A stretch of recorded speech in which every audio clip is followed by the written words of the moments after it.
एक ब्रेकिंग, बरहामपुर से अधीर रंजन पीछे। बहरामपुर से अधीर रंजन पीछे चल रहे हैं। अधीर रंजन के साथ आपने बातचीत भी की थी निशांत 5 एडिटर्स में, और लग रहा है अरे 101 बीजेपी के पास शगुन है, लेकिन 102। अब एक बार फिर से शुरू कर देते हैं, आपको यह बताना कि सत्ता का चुंबक किसको अभी खींच रहा है और ये कौन आंकड़ा अभी उससे चेंज दूर हो है। गया। हम वापस इस ग्राफिक्स पर आएंगे। ये आंकड़ा चेंज हो गया, इसको हम रिफ्रेश करके आएंगे। नीचे 102 और 101 102 101 बीजेपी के पास शगुन है, लेकिन उनके पास आंकड़ा उनके फेवर में ज्यादा है। अगर टीएमसी की बात की जाए 102। इंटरेस्टिंग बात क्या है कि अगर हमारी बॉटम स्क्रीन को देखकर विपक्ष खुश हो रहा है, मतलब बंगाल में ममता खुश हो रही है, तो हमारी टॉप स्क्रीन देखकर बीजेपी ज्यादा खुश हो रही होगी, क्योंकि वहां पर असम की लीड हो रही है। बहुत जबरदस्त असम में बीजेपी की लीड है। ये पोस्टल रुझान है, ये देखिए। अब ये आ गया, आपने जो कहा अब ये रिफ्लेक्ट हो रहा है। देखिए सत्ता के चुंबक के साथ भी बहुमत जहां 148 का है, वहां भारतीय जनता पार्टी 47 दूर तो 46 दूर टीएमसी। असम में तो एकदम क्लियर मामला दिखाई दे रहा है, 55 सीट दूर कांग्रेस है और भारतीय जनता पार्टी सिर्फ 2 सीट दूर असम में 64 के फिगर के। ये जो इंटरेस्टिंग बात है, डीएमके 75 43 सीट्स पीछे है, केरलम 63 एलडीएफ, लेकिन वहां पर देखिए यूडीएफ को बहुमत मिल चुका है जी, एकदम उसी फिगर पर चुंबक पर जाकर बैठे हुए हैं अभी। हालांकि इन्होंने चुंबक पर लगाया नहीं है इनको, मैं ये देखना चाह रहा हूं। मैं चाहूंगा इसको जरा और ये करीब पहुंचाइए और इसको करीब पहुंचाए। सो फार सो क्लोज सो फार यहां पर। लेकिन बड़ी खबर आपके सामने स्क्रीन पर, ब्रेकिंग, मेरे सहयोगी बता रहे, ये देखिए बरहामपुर से कांग्रेस के अधीर रंजन पीछे हुए। हालांकि मैं एग्जैजरेशन नहीं कहूंगा, इनकी जीत को लेकर डाउट्स हैं। अब वो अभी ये पोस्टल बैलेट से डाउट्स हैं, लेकिन अब आगे देखिए इस वक्त की बड़ी खबर आपके सामने।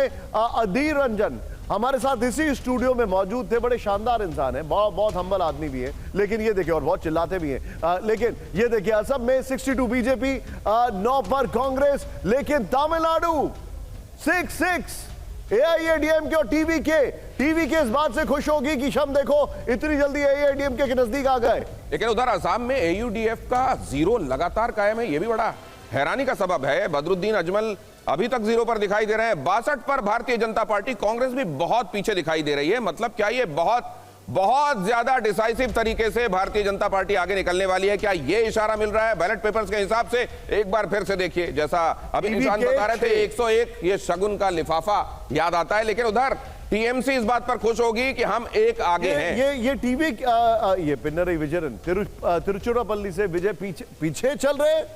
ये देखिए हेमंता बिस्वा शर्मा, ये बड़ा इंटरेस्टिंग होगा। ये देखिए अब डोसा कौन खाएगा हमने देख लिया है, लेकिन डोसे के बाद वो रवा केसरी कौन खाएगा, वो उसके देखा जाए तो डोसा को रिप्लेस कर दिया है डीएमके की थाली में। ये बड़ा इंटरेस्टिंग है, और वो इस वक्त तमिलनाडु केसरी बन के निकल रहे हैं। ये साफ हो रहा है पोस्टल बैलेट के रुझानों में। लेकिन अब coming back to the show, फिर से पश्चिम बंगाल में 103 102 वेरी क्लोज।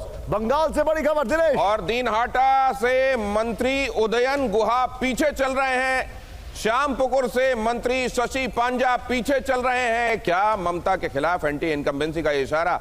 मानव बाजार से मंत्री संध्या रानी पीछे चल रही हैं, मान बाजार से संध्या रानी पीछे, दीनहाटा से मंत्री उदयन गुहा पीछे और श्यामपुकुर से शशि पांजा पीछे। ये 3 मंत्रियों के विषय में इशारे, क्या ये एंटी इनकम्बेंसी है?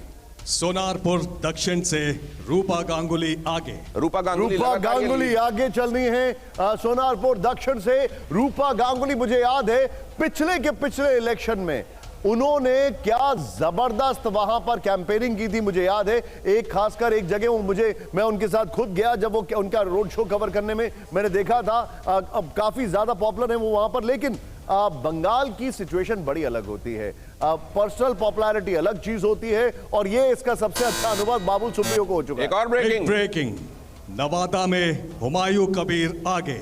नवादा से हुमायूं कबीर आगे, और पीछे खबर ये भी आई थी रेजीनगर से भी आगे, तो दोनों सीटों से वो आगे, दोनों तरफ से वो आगे चल रहे हैं। मतलब उनकी एक अपनी फैन फॉलोइंग है, स्टिंग नो स्टिंग, लेकिन उनके काम करने के अंदाज में बड़ा स्टिंग है। लेकिन यहाँ पर कैशियस के swift like a butterfly, stings like a bee. यहाँ पर एक और बड़ी खबर, असम में बीजेपी 62, कांग्रेस 9। बड़ी खबर तमिलनाडु में आपके सामने डीएमके क्लीनली आगे बढ़ रही है। पोस्टल बैलेट है, लेकिन अब अब मुझे लग रहा है कि ईवीएम जो है, मैं अपनी टीम से बोलूंगा जरा पता करके बताएं, ईवीएम जो है वो अब ओपन होना शुरू हो गई होगी।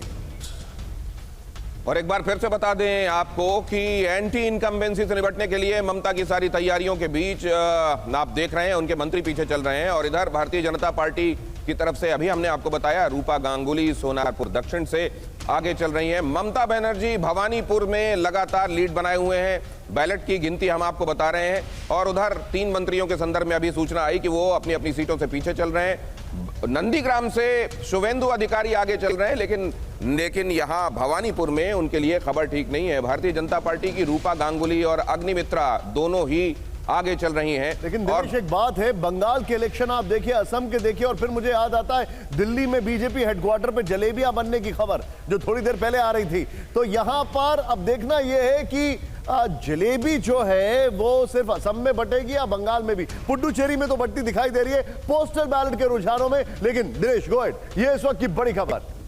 और इधर देखिए आप, निशित प्रामाणिक पर भी निगाहें हैं लोगों की, उनका क्या होता है, मिनिस्टर ऑफ स्टेट रह चुके हैं केंद्र में, और इधर क्या हो रहा है टीएमसी के मंत्रियों का, उस पर भी निगाहें हैं। टीएमसी के मंत्रियों के साथ एंटी इनकम्बेंसी दिखाई दे रही है। आगे बढ़ने से पहले क्विक टेक पुष्पेश सर से मैं लेना चाहूंगा। सर, कुछ भी हो, रिजल्ट किसी के भी फेवर में हो, चाहे वो बीजेपी हो या टीएमसी हो, लेकिन स्टाइल ऑफ फंक्शनिंग, जिस तरीके से फाइट है बंगाल में, सेंस ऑफ इनसिक्योरिटी टीएमसी में जरूर आई है, और ये शायद स्टाइल ऑफ फंक्शनिंग में बहुत बड़ा चेंज लाएंगे। अगर बीजेपी आई तो डेफिनेटली चेंज होगा, लेकिन अगर टीएमसी भी आती है तो भी स्टाइल ऑफ फंक्शनिंग में चेंज होगा। आपको लगता है इस बात? नहीं, मेरे ख्याल में गौतम का जो कह रहे थे मैं उनसे सहमत हूँ। मुझे लगता है जो पोस्टल बैलेट से इशारे मिल रहे हैं वो ये है कि ममता की पॉपुलैरिटी में कहीं ना कहीं तो थोड़ा गिरावट आई है, मगर ममता ने जितने ऑड्स के अगेंस्ट संघर्ष किया है और जो बदलाव बीजेपी के कलकत्ता में या बंगाल में आने से हो सकता है, उसके प्रति न केवल बंगाल में बल्कि देशव्यापी आशंकाएं हैं, जिनको लेकर भी चिंताएं हैं। और ये विषय भाजपा वर्सेस तृणमूल का नहीं है,